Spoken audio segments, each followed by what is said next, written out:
Hey, sports card fans, it's John Wade Boggs fan. Hope you're all doing well. I would venture to say that most collectors out there have at some point met a current or former professional athlete. Now, I'd also venture to say that most likely you met that player at maybe a card show, at a signing, a special event, possibly even at the ballpark or stadium. But I don't know how many of you out there have actually met an athlete out in the wild, so to speak, away from the sports stadiums, card shows, signings, just as an individual out in public. Well, I wanted to do this video to tell the story of how I met Jim Palmer on an airplane. Now, this was back in 1988. I was 16 years old, and this was a few years after Jim Palmer retired. He retired after the 1984 season, and this was even before he was elected to the Hall of Fame.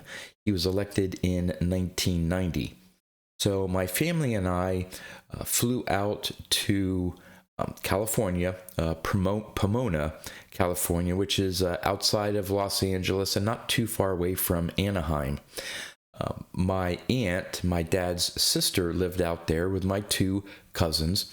We had been out there previously in 1984 and did some traveling in Southern California, even made it down to Tijuana, Mexico for the day, which was interesting. But in this trip, we decided to go out there, visit with her, and go to travel up to Northern California and made it all the way up to San Francisco. But on our way back, now I can't remember whether it was St. Louis or Detroit Airport. Flying out there from Pennsylvania, we either had a stopover in St. Louis or Detroit before hitting the LA airport. On the way back, I think we hit the other city before flying into Baltimore. So we didn't fly out of Pennsylvania. We flew out and came back via Baltimore and then drove home. So we were on our way back home. And again, it was either getting on a plane in St. Louis or Detroit. And as standard practice, the first class passengers get to board the airplane first.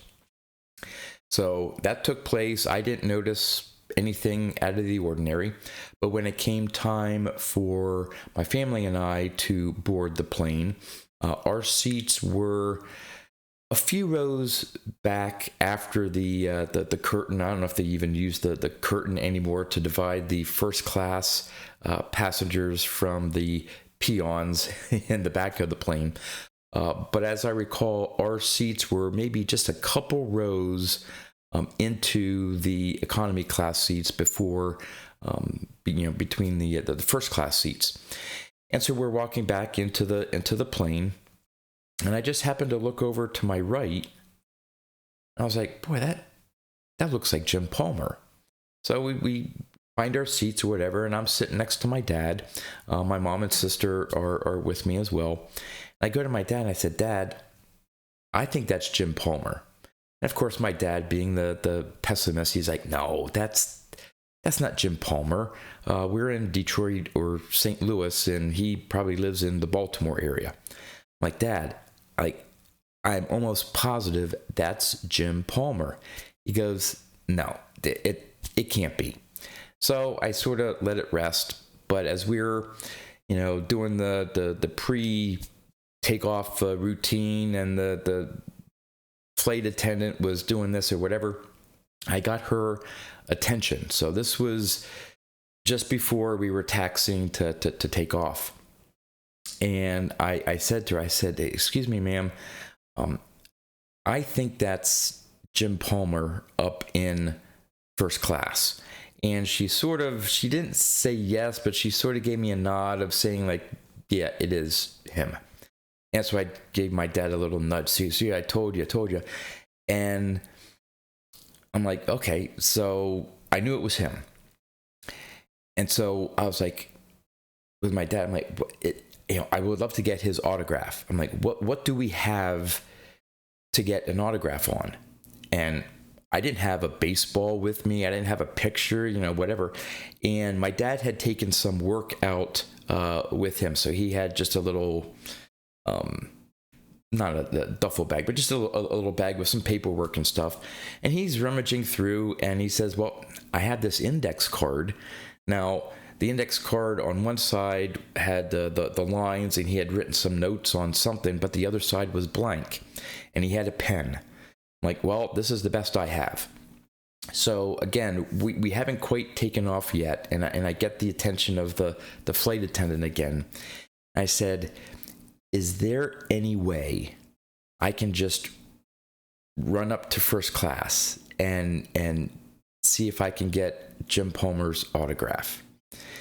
And she's like, well, she says, not right now because we're getting ready to taxi and all that stuff, take off. But once we hit the right altitude and you can take the unfasten your seatbelt sign has come on, I'll let you just run up quick, but just make it very quick. I'm like, sure, no problem. I said, I'll be very polite, and she's like, okay. So again, we take off, we're ascending, and we finally reach the altitude where the unfasten your seatbelt sign pops up, and she, true to her word, she came through the curtain from first class, and she said, come on. And so I went up, and he was a few rows from where I was into the first class seating section. And he was just laying there. I think there were two seats on each side in first class, and he was the seat right next to the aisle. So I didn't have to disturb someone to talk to him. And he was just laying back with his eyes closed. He wasn't asleep, but he was just relaxing. And I went up to him. I said, excuse me. I said, are you Jim Palmer? And he says, yes, I am. And I said, nice to meet you. And I, trying to do some small talk and stuff. I didn't want to just hand him something and say, can you please sign this? And I knew at the time, after he had retired from baseball after the '84 season, he was doing some color commentary on TV for baseball games. I think he was doing a lot of Baltimore Orioles games. Well, in my mind, we're flying into Baltimore. And so I said, oh, are you flying into Baltimore to broadcast an Orioles game? And I forget what he said. He sounded like, no, I'm just traveling or something like that. I'm like, oh, okay. I said, could I bother you for your autograph? He's like, yeah, sure. So I gave him the index card and pen, and he put, I think it was to John, best wishes, Jim Palmer, 1988. And so I still have that index card. In fact, I had it matted and framed. I got a standard 8x10 picture, I think, and had it professionally matted with the index card. So I'm going to turn the camera around and show off my display piece of my autograph of Jim Palmer after meeting him on an airplane. Okay, here's the piece. You're going to have to forgive the glare here from the lights here, but this is just a stock photo that I had framed, and here is the index card. And so I'll try to bring it closer here, and you can see it says, to John, best of luck. It wasn't best wishes, but to John, best of luck, Jim Palmer, 1988. Now, you may not pick up on the camera here, but if you can see sort of like along there, there's my dad's handwriting on the other side. You can't make out what it is anymore, but I think he had that whole index card on the other side filled with some notes and stuff. You can maybe see a little bit there, but he had written on it. But again, this was the only thing that I had for him to sign. And again, he was very gracious and willing to, just have some random 16-year-old kid ask for his autograph on an airplane.